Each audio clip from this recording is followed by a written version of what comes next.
મિત્રો, સ્વાગત છે એક નવા વિડીયોમાં।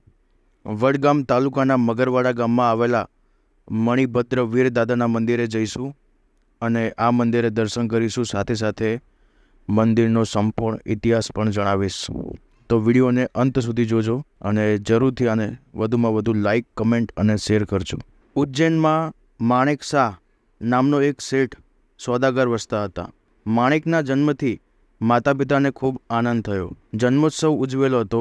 દિનહીન દુઃખીને ઘણું દાન આપી સંતોષ પામ્યો હતો। ઓસવાલ તેમની જાતિ હતી। માણેક શાહના પિતાનું નામ ધર્મપ્રિય શાહ અને માતાનું નામ જીનપ્રિય શાહ। માણેક શાહે વિનંતી કરી કે હે ગુરુદેવ,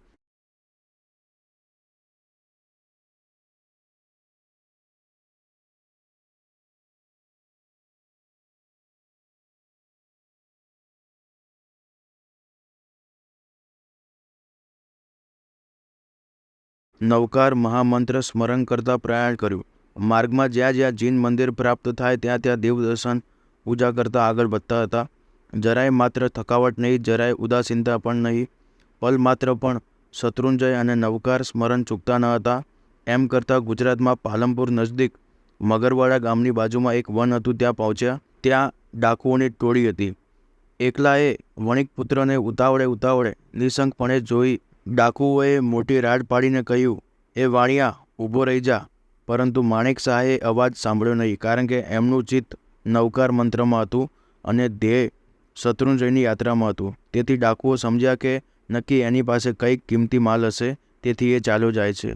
ડાકુઓ એકદમ તેના પર તૂટી પડ્યા, રસ્તો રોકી નાખ્યો। એક તલવારના ઝાટકે મસ્તક, પગ અને ધડ જુદા કરી નાખ્યા, પરંતુ માણેક શાહ જરા માત્ર પણ શોભાયમાન થયા નહીં। શત્રુંજયના ધ્યાનમાં જ હતા। તેના પ્રભાવથી મૃત્યુ પામીને મણિભદ્ર દેવ યક્ષોના ઇન્દ્રદેવ થયા। એ પ્રમાણે માણેક શાહ શેઠ શુભ ધ્યાનથી મૃત્યુ પામી દેવગતિ પામ્યા। ભવ પછી દેવગતિથી પાછા મનુષ્ય ગતિમાં આવી શુદ્ધ ચરિત્ર પાડી મોક્ષે જશે। હવે બીજું જ્યારે માણેક શાહ લોકમતી ધર્મને છોડીને પાછા પવિત્ર શુદ્ધ તપાગચ્છીય ક્રિયાઓ સ્વીકારી તે પૂજા આદિ ધર્માનુષ્ઠ કરવા લાગ્યા। એ જોઈ અંતરમાં લોકમતી કડવામતીના આચાર્યના હૈયા પૂજ્ય આચાર્ય હેમવિમલસુરી ઉપર તેજો દ્વેષ ઉત્પન્ન થયો। એમને ભૈરવદેવ સિદ્ધ કર્યા અને કડવામતી આચાર્ય ભૈરવદેવને આજ્ઞા કરી કે જાઓ, હેમવિમલસુરી સહિત બધા જ સાધુઓને ચિત્ત ભ્રમિત કરીને ભટકતો કરી દો।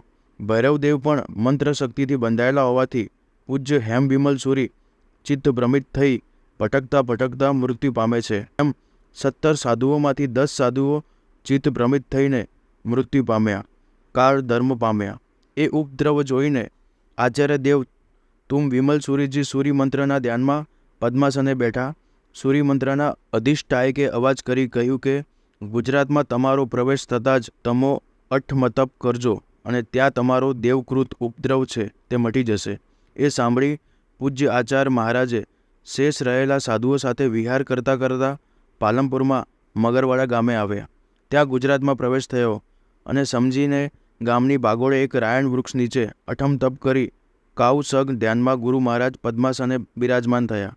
એ અઠમ તપ અને ધ્યાનમાં પ્રભાવથી મણિભદ્ર ઇન્દ્રનું આસન ચલાયમાન થયું। મણિભદ્ર ઇન્દ્રદેવને અવધિજ્ઞાન થઈ, જાણ થઈ કે પોતાના ગુરુદેવ પધારેલા છે અને તે મારા પરમ ઉપકારી છે, જેમના ઉપદેશથી હું રિદ્ધિ સિદ્ધિ પામ્યો છું। મારી પહેલાંના મણિભદ્ર ઇન્દ્ર અહીંનું આયુષ્ય પૂર્ણ કરીને અન્ય મનુષ્ય ગતિમાં ગયા। દેવલોકની સ્થિતિમાં જે પહેલાંના ઇન્દ્રો અહીંથી અન્ય ગતિ પામે ત્યારે બીજો અહીં ઉત્પન્ન થાય, તેણે મણિભદ્ર દેવ તરીકે જ નામ રહે છે। તે રીતે હું પણ ગુરુ મહારાજની કૃપાથી જ વ્રતોનું પાલન કરીને અહીં ઉત્પન્ન થયો છું। ગુરુદેવને કહે છે, એ પૂજ્ય ગુરુદેવ, આપ મને ઓળખો છો? ગુરુએ કહ્યું, તમે કોઈ દેવ છો? પૂજ્ય ગુરુદેવ, હું દેવગતિમાં છું, મણિભદ્ર દેવ છું, આપનો શિષ્ય છું, માણેક શાહ હું પોતે છું। હું આપણી પાસેથી અભિગુરુ લઈ શત્રુંજયની યાત્રા માટે નીકળ્યો હતો। ગુરુએ કહ્યું, અમારા સાધુઓને ઉપદ્રવ કોણ કરે છે અને તેનું નિવારણ કરો। અમારા 10 સાધુઓ ચિત્ત ભ્રમિત થઈ ભટકીને મૃત્યુ પામ્યા છે, 11માં ચિત્ત ભ્રમિત થયેલ છે। એ વચન સાંભળીને મણિભદ્ર અવધિજ્ઞાનનો ઉપયોગ મૂક્યો અને પોતાની સેનામાં રહેલા કાળા ગોરા ભૈરવને ઉપદ્રવ કરતા જોયા। બંનેને બોલાવ્યા અને કહ્યું કે ભાગ્યશાળીઓ, આ સાધુ સંતોના શા માટે તમે ઉપદ્રવ કરો છો? એમની ભક્તિ અને સ્તુતિ કરવી જોઈએ। આવા કાર્યોથી પાપ બંધન થાય છે। સંસારમાં ભટકવું પડશે. માટે અકૃત્ય ઉપદ્રવ કરવાનું છોડી દો. ભૈરવોએ કહ્યું, હે દેવ, અમારી આરાધના કરીને અમારી પાસે વરદાન લીધેલું છે અને મંત્રથી અને વચનદાનથી અમે અમારા આચાર્યોથી અમે બંધાયેલા છીએ. માટે આ કાર્ય અમારે કરવું પડશે. માટે અમો આપને આજ્ઞાનું પાલન નહીં કરી શકીએ.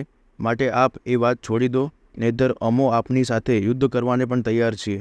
મણિભદ્ર સાથે કાળા ગોરાનું યુદ્ધ થયું. ભૈરવોની 8 ભુજાઓ હતી, ત્યારે મણિભદ્રને 6 ભુજાઓ હતી અને યુદ્ધ કરીને ભૈરવોનો વશ કર્યો. ભૈરવોએ ઇન્દ્રને કહ્યું કે હવે અમે ઉપદ્રવ નહીં કરીશું, પરંતુ એક વિનંતી અમારી આપને માનવાની રહેશે કે જ્યાં આપનું સ્થાન હોય ત્યાં અમને આપની સેવા માટે સેવક તરીકે સ્થાન આપશો. ભૈરવનો ઉપદ્રવ શાંત થઈ ગયો. 11મો સાધુ સાજો થઈ ગયો.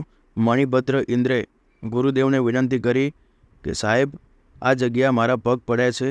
પગની પિંડીની સ્થાપના આપના હસ્તકે કરો, જેથી આ સ્થાનનો પ્રભાવ રહેશે અને આપની પાઠ પરંપરામાં તપગચ્છની પાટે જે આચાર્યો થશે અને તે અહીં આ સ્થાને આવીને 8મનો તપ સર્વપ્રથમ કરશે, તેનાથી મારું આસન ચલાયમાન થશે અને મને જાણ થશે કે આચાર્ય મહારાજ પધાર્યા છે. તેથી હું તેમની સેવા હાજર થઈશ. પાલનપુર નજીક મગરવાડા ગામમાં નવરાત્રિના આસો સુદ 5મના દિવસે દર વર્ષે લોકમેળો ભરાય છે. જય શ્રી મણિભદ્ર વીર દાદા.